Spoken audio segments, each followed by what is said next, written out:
This podcast is sponsored by the Life Trading Card Game, with trading cards featuring stunning artwork of majestic mammals. Life Trading Card Game brings you a collection like no other.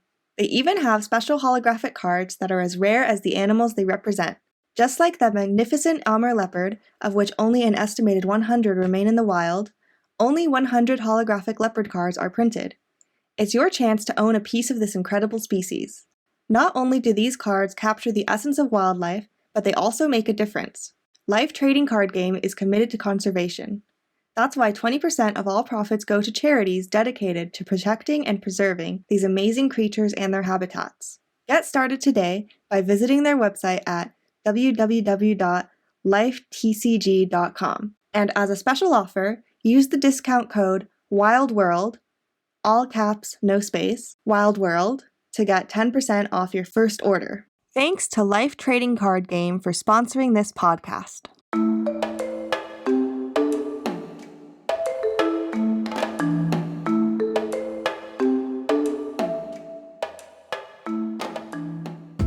Hi everyone, welcome to the 6th episode of the Wild World podcast. On this podcast we talk about wildlife and a little bit of cryptozoology, stuff like that. Yep.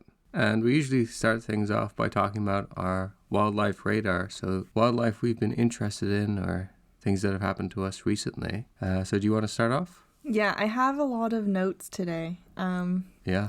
So recently I saw pictures of peregrine falcons learning how to fly, and they were really cute.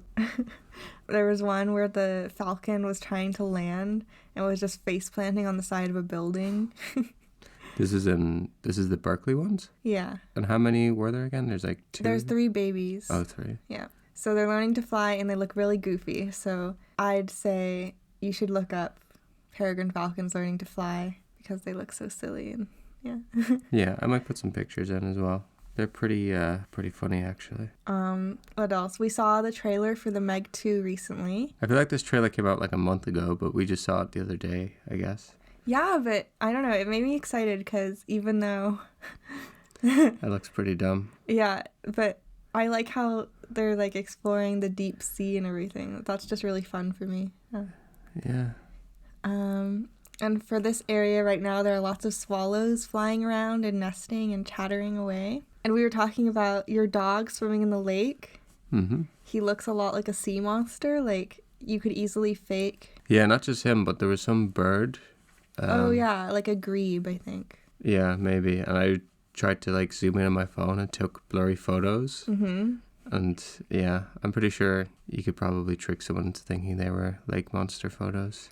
Yeah, but when the dog is swimming in the lake and he's holding a stick, like, it looks sort of like it could be something. Yeah, maybe if it was a bit blurry. There's like a famous Loch Ness Monster photo that looked like a serpent thrashing around in water, but then it was like enhanced and it looked like it was actually a dog holding a stick. So I was you were thinking that you could publicize this and your town could become famous, right? Maybe. I'm just wondering how much it would take to like kick off like a local cryptid, even if I didn't have the photo, if I just like made a sighting to someone because of pareidolia and like suggestion, other people would be bound to say they saw something too, and it would just kind of snowball. So I don't know. I'm curious how like little you'd need to start off a local legend of a lake monster. Very. Not that I would do that though. Just, very interesting. Just curious. Other things that I was thinking about this past 2 weeks.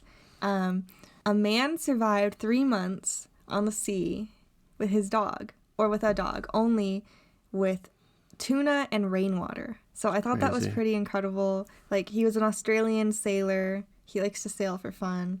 And was he cooking the tuna? Well, at first he was cooking it with cooking oil, but then he ran out of cooking oil, so he was just eating it sashimi style. Wow. But I love tuna sashimi.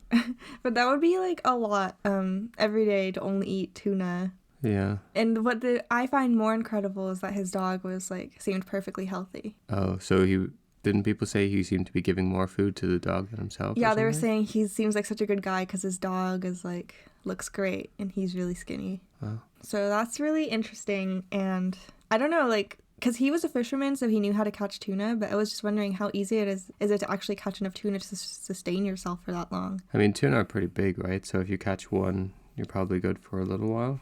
I guess. But yeah, I mean, what would you do? I don't know. Because you're a vegetarian, so you couldn't eat tuna. I have no idea. Try and get seaweed somehow. Yeah, I don't know. I really don't know. Just die. Okay.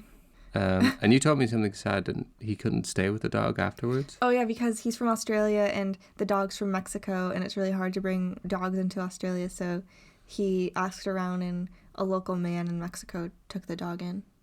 How did he and the dog end up together in the first place? He was just walking around, like, he's the kind of guy who goes everywhere and he doesn't really have a plan, or, I mean, he doesn't, like, have a place to be. This dog just started following him, and he's like, okay, I guess I'll take you on the boat with me. Because that happened to me in Mexico, too. A dog started following me, and I really wanted to keep him, but I couldn't because I didn't live there or anything. Yeah. Yeah, there are lots of really nice stray dogs. Cool. Some light gaming content. So The Sims 4 is getting a horse expansion that also includes goats and sheep, and people have been asking for horses for a really long time. So that's fun. Have they been asking for the goats? No. I mean, maybe. EA will tell you what you want. But the goats and sheep seem fine. I mean, Yeah. It's Can you just- farm in The Sims? yeah, there's another expansion pack with farming. I think the main problem people have is that they've split up all this content into like 5 different packs. Like they had one with the farming and it had llamas and cows. And now they're like, oh, this is what you want, horses, goats, and sheep. And it's so similar conceptually. That is really weird. Yeah. Do you know how much it is? No, maybe like $20. I don't know. Hmm. And let's see. I also heard that the goats and sheep aren't fully fledged creatures. Like the cows have a life cycle. The chickens and the llamas are supposed to have a life cycle too. But the goats and sheep are just like even more NPC. The horses are like just like cats and dogs. Like they're fully customizable and stuff. But I've heard the goats and sheep aren't that great. But I don't know yet. I haven't played it at all. Yeah. And then another game... And in Animal Crossing Pocket Camp, there's a shark-themed event right now where there are lots of sharks that you can find on the beach, like frilled sharks and largemouth sharks and great whites and... What's a largemouth shark? I don't know. You don't know what it is? Maybe that's a basking shark? Oh, okay. Sometimes they have weird names for the animals. And can you say on the beach, are they like... Oh, you're supposed to catch them. Oh, you fish them? Yeah, but like some people were saying this, I feel really bad fishing these. Like, every day you have to fish a bunch of fish, so you can just think of yourself as like taking them to get tagged or something for science. But also like there's no ecology in this game. Nothing bad's gonna happen if you fish all the sharks out of the ocean. But yeah, I mean it's a Japanese game, so they probably don't. I don't know. Just don't think about it too hard. Yeah. That's interesting. Maybe it's because Shark Week starts. Yeah, this I bet Sunday. it has to do with Shark Week. It was really interesting because I didn't know that Shark Week was that big, that a game would make an event based on it. Yeah, especially in Japan. Right. But it's a global game, so they probably have like consultants. Yeah, globally. probably. That's all of my stuff that I've been thinking about related to wildlife. How about you? Recently, mostly just sharks. Because of Shark Week, I'm trying to get shark videos done, and just been reading about sharks, watching documentaries. Disney Plus put out a load of Nat Geo documentaries that they've had that from the past few years on sharks. So I thought Shark Week was just a thing on like what, Animal Planet or Discovery? Discovery, yeah. Yeah, and I didn't know it was like a thing that wasn't just on that channel. Well, I mean, it is them, but I think other places are just trying to capitalize on it. Like, I think National Geographic is like the week before or something they do their shark thing, or the week after or something. And yeah, and just because there's a lot of buzz about sharks around that time, it makes sense to, if you make videos or do anything on social media, to do stuff about sharks. Oh, I thought of another thing related to wildlife. Oh, yeah? I just saw, what was it? Indiana Jones. Which one was it? With the snakes. With the snakes? The first one or the second one? The first one was The with first the one. snakes. Yeah, and then he like goes into a pit full of snakes. And it's so interesting, the background from that scene. Like, a lot of the snakes weren't real. They were made out of rubber hoses, and they were being pushed onto the set. Yeah. But also, I noticed that a lot of the snakes weren't even snakes; they were legless lizards. Yeah. Because I could see, like, you can tell by their, like, neck and their eyes and stuff. And I mentioned that to you, and you're like, oh, no, it looked like snakes to me. But then I looked it up, and, yeah, apparently there were some lizards, so. Okay, sorry for being wrong. No, but It's only like a interesting. few seconds. Yeah, you should, if you've seen that movie, or even if you haven't seen that movie, just look out for that scene and see if you can tell. They do have a lot of live snakes, too, though. Yeah. It's just, I remember on the behind the scenes, like, Spielberg was annoyed that they didn't have enough, so they just had to, like, go to all the local pet shops. And I bet some people just went in and was like, yeah, that looks like a snake, give me them. Yeah. But so interesting. I feel like we could do, on one of the podcasts, maybe, like, a wild chat about animals in movies when they're not what they say they are, or they're not in the right place. You mean like the yellow-spotted lizards? Like every Indiana Jones, maybe. Yeah. Or like what sound effects they use and everything. Okay, we talked a lot about our wildlife radar. Will we go to the news? Sure. So I'll start with one of my old stories. Because I always think I find these interesting stories, but then I take note of them and I don't have time to talk about them. So that's why I always have old news. So I'm sorry. That's all right. I think this one is very important. Yeah. This one about the axolotls, right? Yeah, the axolotls. Axolotls, the salamander, are at great risk in their native Mexico City, where the last remaining wild population lives. So they live in the canals, which date back to the Aztecs, who invented a new type of farming. That's cool. With floating islands, yeah. So the canals and man-made islands are being bought by companies now instead of farmers because of gentrification, I guess. Right. And they are being developed. So this could lead to disaster for the axolotls, which have already suffered invasive predators, global warming, and pollution. Because they put fish or something? There were fish. There were carp and tilapia put in those waters for farming them, and they eat the axolotl eggs. Yikes. And babies. So there used to be 6,000 axolotls per kilometer in 1998, and now there are 36 per square kilometer. So some plans to save them involve outcrossing them with other related salamander species. Like there's this one species that they think lives on land instead of in the water, and it interbreeds with them. That's what they think has been happening for the last however many years. So they think that it probably has some good axolotl genes in there. And they also want to block off and clean some canals. And they're hoping that people will adopt axolotls to help restore the habitats. You can do that at their website, which I guess we'll link. Yeah, right? We'll link in the description as well. Yeah, so it's really sad because the axolotls are actually, the Aztecs considered them a god or a... That's how they got their name. Was it Zotl or something? Yeah, Axolotl or something is the god it's supposed to be, the god of death and rebirth and regeneration and that kind of thing. Right. And axolotls are like really cute and really cool, and the Aztecs worshipped them, and they can possibly solve cancer, or not, what is not cancer, like limb regeneration. Yeah, I'm sure that people can learn a lot about their regenerative properties for medical science, but not if they all... Well, I guess they probably still could if they're in captivity, but... Yeah, there are a lot of pet axolotls out there, but anyway, you should look into the axolotls and maybe think about adopting one. And if you're in Mexico City, try not to throw trash into the water. Yeah. Yeah. Okay, good stuff. Yeah, your story next? Okay. So, speaking of sharks, new research has come out about basking sharks that suggests, or actually more than suggests, pretty much proves that they are warm-blooded, or have warm-blooded properties, I guess is the right way to say it, which is very rare for just fish in general, and therefore also rare in sharks. I was trying to look up what other sharks are warm-blooded. I said great whites. Yeah. So actually, I was going to give you a little quiz. Oh. So there's 5 other sharks. Sorry. 5 other proven ones. Maybe there's more. So you got 1, great whites. Can you think of the 4 others? Well, this article was talking about how usually when animals are warm-blooded, it's because they need to have a lot of speed and stuff. They would need to have a lot of power, which usually wouldn't be in a filter feeder kind of animal. Mm-hmm. So I would assume that most of them are like very predatory. Is it like mako shark? Yeah. So that's 2. There's the short fin and the long fin mako are both warm-blooded. Okay, so it's 3 then. Yeah. Well, no, you said the other 5, not including the great white. No, there's 5 altogether, including the great white. Oh, okay. And how about a blue shark? No. Well, Sorry. blue is a cool color, so that makes sense. Yeah. They're all closely related, if that helps. That doesn't help me. I'm not a shark nerd like you. No, but I don't know that much. Let me think. The other 2 look like small great whites. Oh, tiger sharks? No, I don't think so. Small great whites? Yeah. I don't know. What's this? I don't know. Okay. Do you know the salmon shark? Not really. Okay. Do you know the porbeagle shark? No. Okay.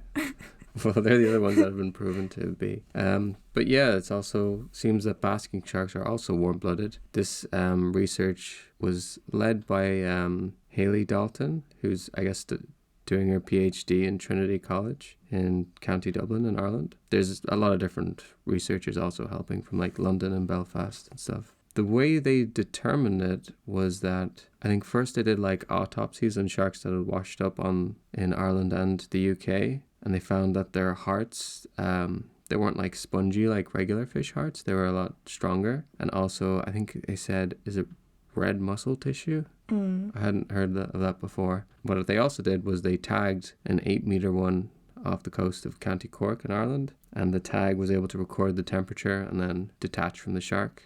So, and yeah, they found that it was able to keep its body temperature above the surrounding water, which is interesting.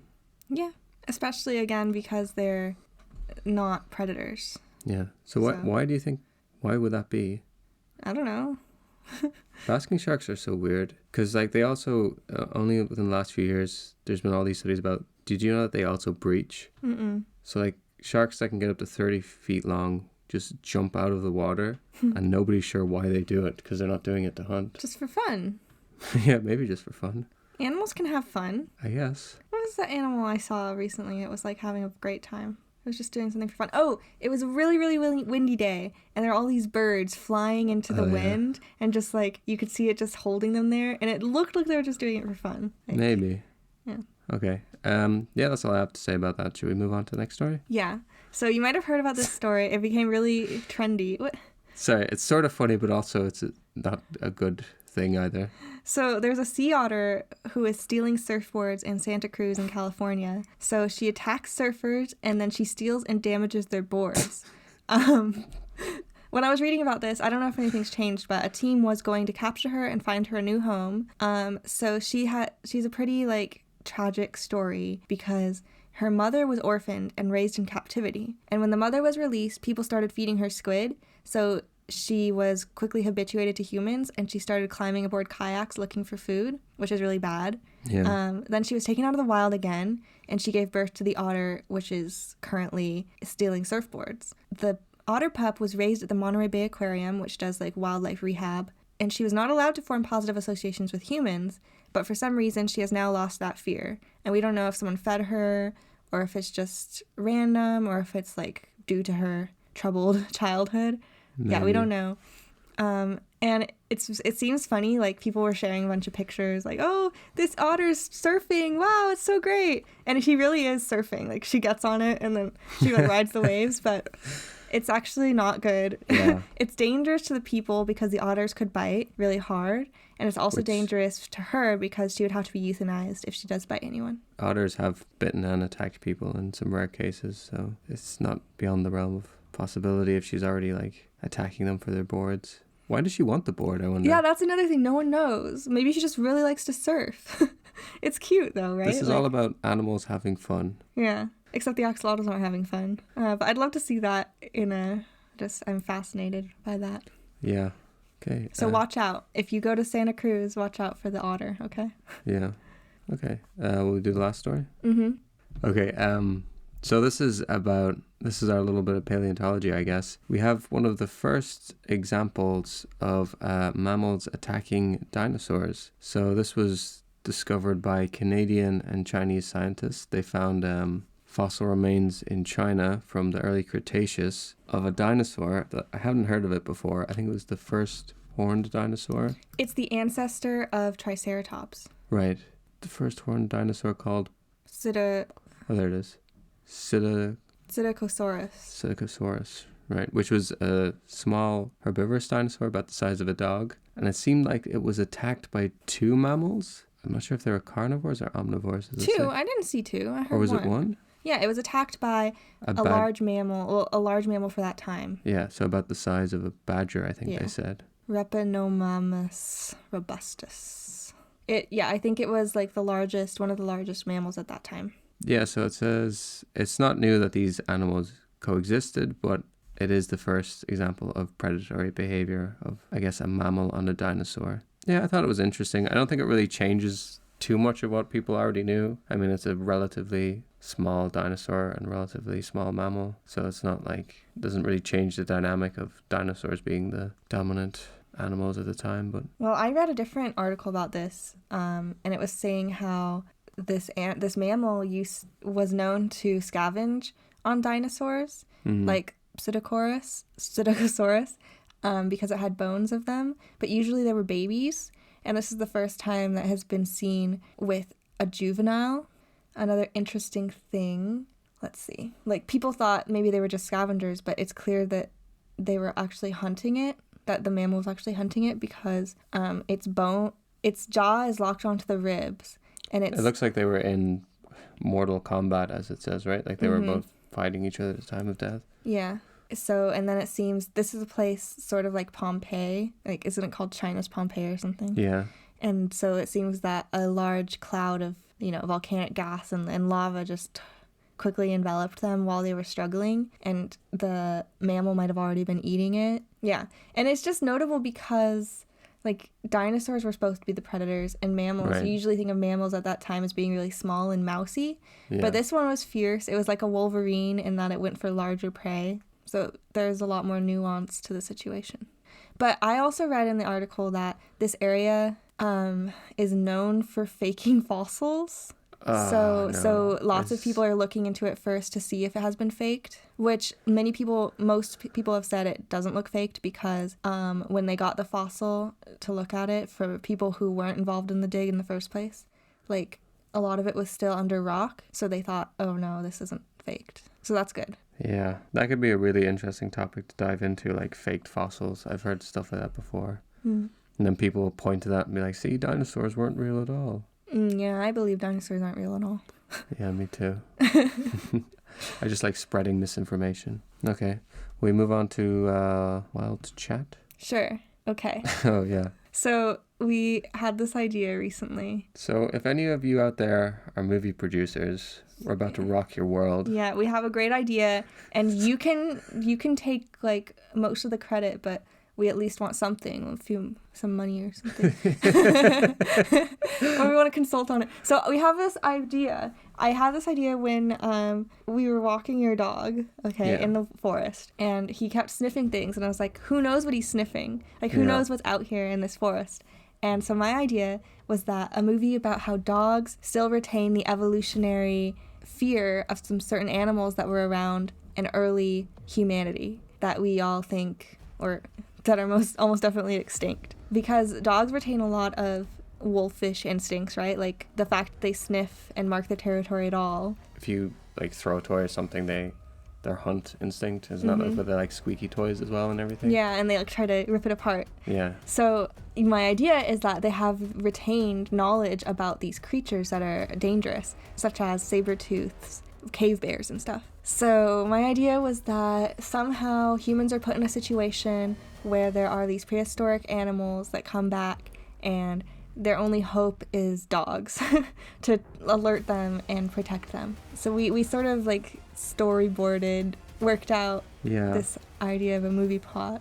You were sort of thinking created and brought back? No, I was thinking like there's a scientific experiment that goes a little wrong and opens a rift to another universe, and then like Stranger Things almost? Yeah, like Stranger Things, and then these prehistoric creatures come in, or like maybe not even to another universe, maybe it's a rip in space-time, and there's like an opening to the past, and then the creatures start coming in. But your idea was a little different, right? I was thinking more like, let's say somewhere in like, I don't know, British Columbia or Alaska, a place that has like not been explored very much, or not that many people have gone into it, right in the wilderness, and like this resort opens up. They buy like really cheap land, and it's right beside a really nice lake or something. But in this remote area, there's a very small surviving population of, I guess, the saber-tooth, like a smilodon or something, that still exists. Yeah, and so like what happens is the first scene that there are these people hiking with their dog. They're one of the first people to stay at this new resort, and then the creature comes and attacks them.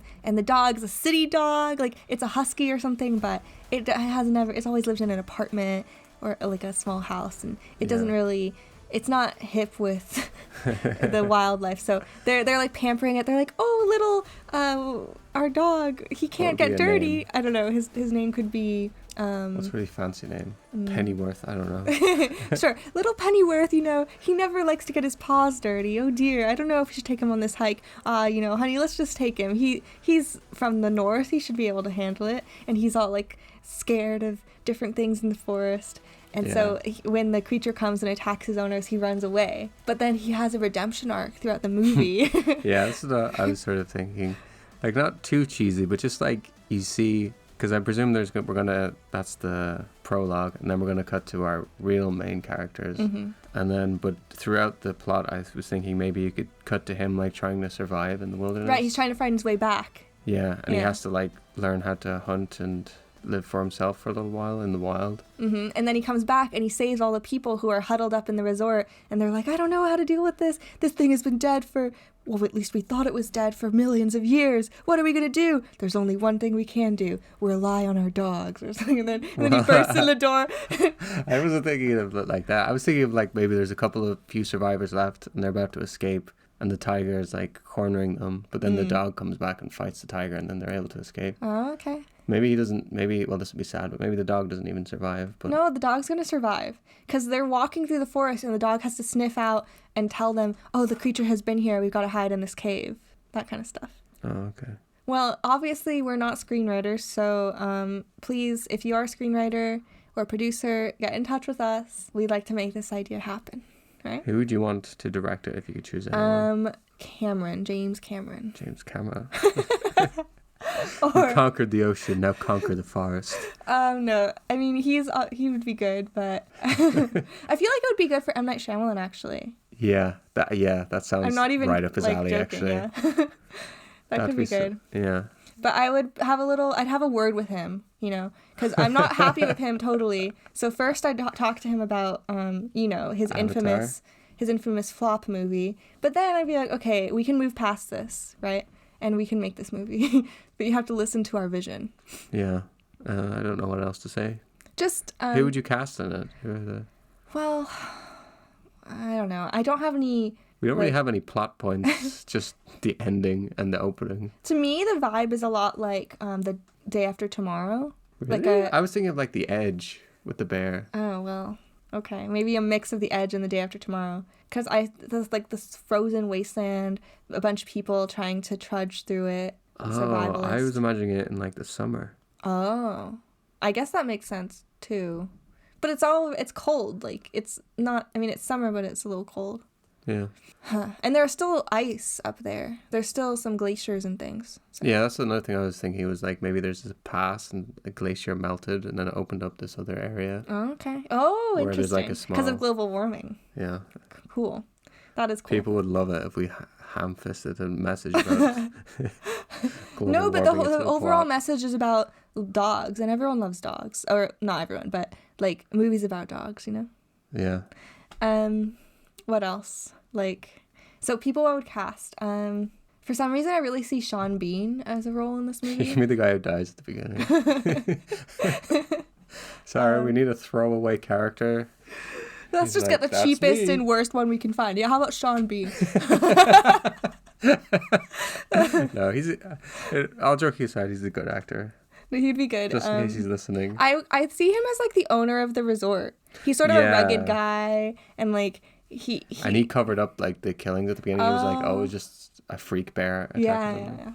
Which, I mean, still isn't great.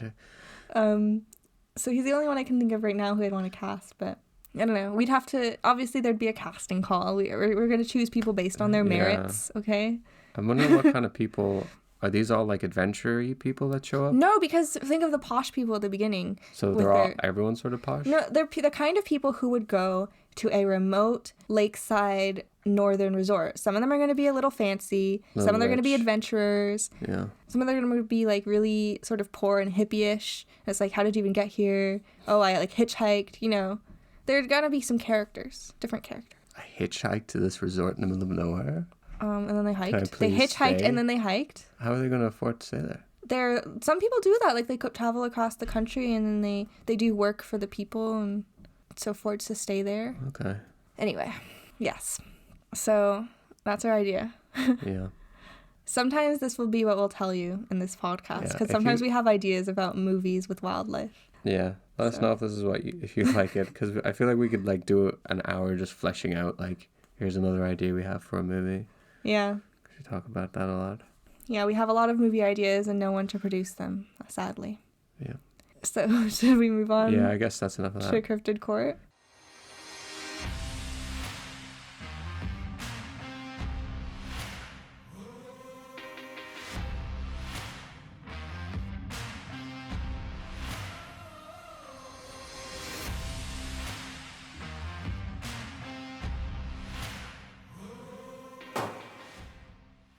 Every episode, we put up a poll on YouTube where you can vote on a cryptid you would like us to debate.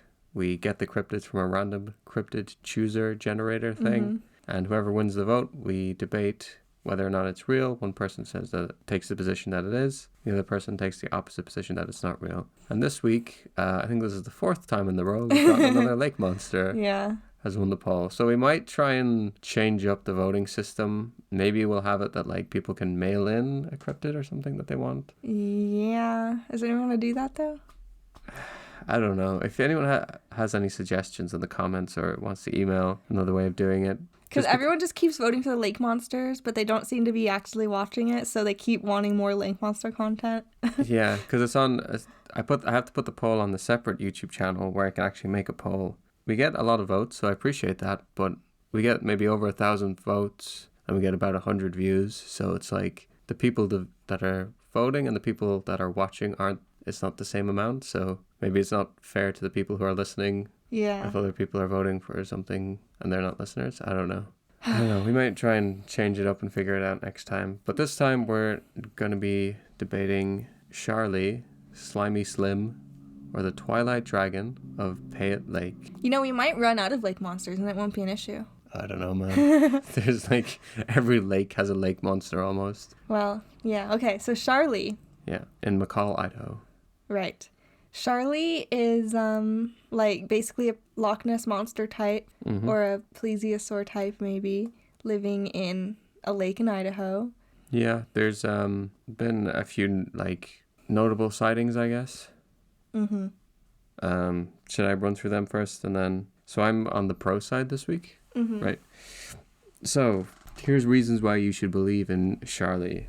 So apparently this dates back to Native American folklore, although I read it as like a spirit or something, so I don't know how close the modern version is to the original myth or whatever. But the first Western report was from the 1920s from loggers, I think. Or no, railway workers who thought they saw a giant log. Then it started undulating and swimming. Then the next notable one was in the 1940s, 1944. This is when multiple groups saw the creature, and they said it was about 30 to 35 feet long. Had a big dinosaur head, huge jaws, and humps like a camel. And then 2 years later, another 20 people said they saw it, and they saw it diving in the water, and they said it was about 40 feet long. And that same year, a guy named Thomas L. Rogers, who was like an auditor for a local firm, said it swam past his boat, and he also described it sort of similar. Well, he said it was about 50 feet long, had a snub nose like a crocodile, swimming about 5 miles an hour. So it was originally called Slimy Slim, for the Twilight Dragon. Slimy Slim. Yeah, and then in 1954, it got its current name, Charlie. We were talking about this before. Do you want to say why it's called that? Sure. So some person called in to like a local radio station or something. She was saying, or I don't even know. I forgot the exact story, but... I think it was a local newspaper. Oh, okay. But she was saying we should name the creature Charlie after some line in this comedy Jack thing. Pearl or something. Yeah, he goes, he's playing like a German or something like that, and he goes, "Was you there, Charlie?" Yeah. Which is sort of funny if you watch the clip or the clips of it, but it doesn't. I mean, don't I know how guess it relates to lake monster well, because at all. when he says "Was you there, Charlie," he was talking about diving into a lake to like recover something. Sponges or something. Yeah, because the other guy is saying you couldn't possibly bring up that many sponges. Yeah, he said like 86 tons of sponges in one dive. he's like, that's impossible. He goes, "Was you there?" Like saying that unless you've been to this lake, you don't know how easy it is to get the sponges or something. But... Oh, okay. So it's like, if you don't believe in Charlie, were you there? Yeah, exactly. Was you there? Dive down and we bring up 87 tons of sponges with one dive. 87 tons of sponges? Yeah. That's impossible, preposterous. No one could bring up that many sponges in one dive. No? No. Was you there, Charlie? Oh, no, I was not there. So we brought up 87 tons of sponges with one dive. So that's what Charlie's name comes from. This weird, like, obscure, I don't know how obscure it is, but obscure to me, radio and comedy I think it was 1950, so it's probably not. Right. Yeah, so I would say in the every notable sighting, even though there's only a few big ones, there are a lot of people, like multiple tour groups, 20 people, a bunch of workers. So I don't think it's just one person making it up. Mm-hmm. So I think there probably is some creature that they saw. Do you think they saw a creature, or are you going to say... Yeah, I don't know, because maybe I could... Well, the sightings are only going from 1920 to 1997. No. First of all, the Native American myth about it does not seem at all related. Like, that's just something people latched on to explain it. Because it was just saying that this lake is scary. This lake is scary. This lake is deep. We don't, like, something evil is in there. And that, I mean, that could mean anything. That just means that, like, you can easily drown in it because it's dark and deep and... Like, yeah, and Charlie doesn't seem evil, the monster. Yeah, it doesn't say anything, it doesn't have anything to do with Charlie, so that's just a myth that's totally unrelated and is really long time ago. Or, I mean, it started a long time ago, but it doesn't relate to the 1920 through 1997 sightings. Are you saying there's something since 1997? Yeah, there is, because if this is on the Cryptid website, and I guess Wikipedia says until 1997, but their source is a newspaper from that year, isn't it? Because I watched like a news report where they were saying from 2011 where they were talking about they have multiple sightings a year. Oh, really? Yeah. Okay. Well, so at least I didn't until see that. the like late 2000s. But I'm thinking it could just be like a few, like sometimes there are logs and there are waves in the lake and it moves the log around, or like a few jumping fish or something. I don't know. It doesn't. I can see the log moving, but undulating and stuff. See, so here's sort of what I think it could be. I don't think it's a plesiosaur because I don't think it could have survived and gotten into the lake and everything. But there are sturgeon in the lake, and sturgeon live for a long time and get very big. Mm-hmm. And like, I feel like if you look at a sturgeon's head, it kind of looks a bit like a crocodile or a dinosaur. We're just gonna look at pictures. I'll put a few pictures on the screen, maybe. Look how big they are as well. I guess so. Like obscured a little by the water and splashing around.